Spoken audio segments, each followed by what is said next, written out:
Hey there! If you're looking for a fun and easy way to earn rewards, including cash and prizes, check out the link in the video description. Joe Biden has marked the 80th anniversary of the D-Day landings in Normandy with an impassioned call to Western allies to continue supporting Ukraine in the face of the unending struggle between dictatorship and freedom. Speaking on Thursday at a ceremony at the Normandy American Cemetery attended by his French counterpart, Emmanuel Macron, and dozens of surviving World War II veterans, Biden drew parallels between the Allied troops who fought to free Europe and the alliance of nations that came together to defend Ukraine against Russian aggression. The president warned that democracy was under great threat than at any time since the end of Second World War.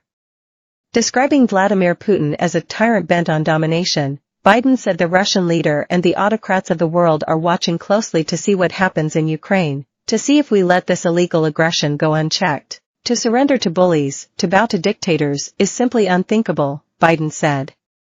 If we do, Ukraine will be subjugated, and it will not end there. Ukraine's neighbors will be threatened. All of Europe will be threatened. Biden honored the American Second World War veterans who, alongside Allied soldiers, stormed the beaches of Normandy to drive out the forces of Nazi Germany. We know the dark forces that these heroes fought against 80 years ago.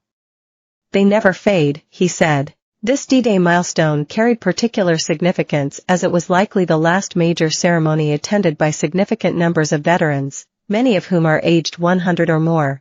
On behalf of the American people and as Commander-in-Chief, it's the highest honor to be able to salute you here in Normandy, Biden told them.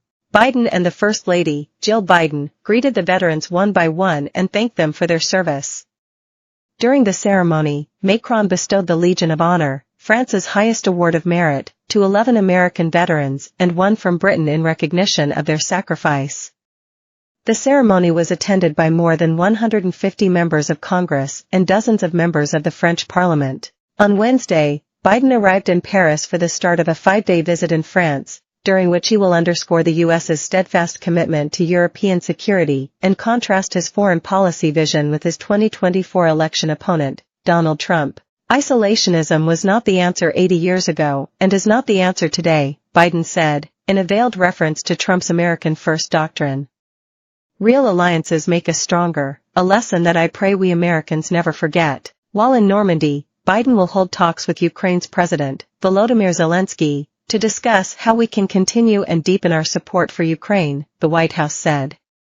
Biden is also expected to visit a cemetery where American soldiers who died in the First World War are buried. Trump opted not to visit the same site during a 2018 trip to France, citing bad weather, a move that drew intense criticism at the time. More than 25 heads of state are attending D-Day commemorations in Normandy, including the Ukrainian president, Germany's Chancellor Olaf Scholz, and Britain's Prime Minister Rishi Sunak and members of the royal family, as part of Europe is in the grip of the largest war since 1945. Russia will not be represented at Thursday's ceremonies.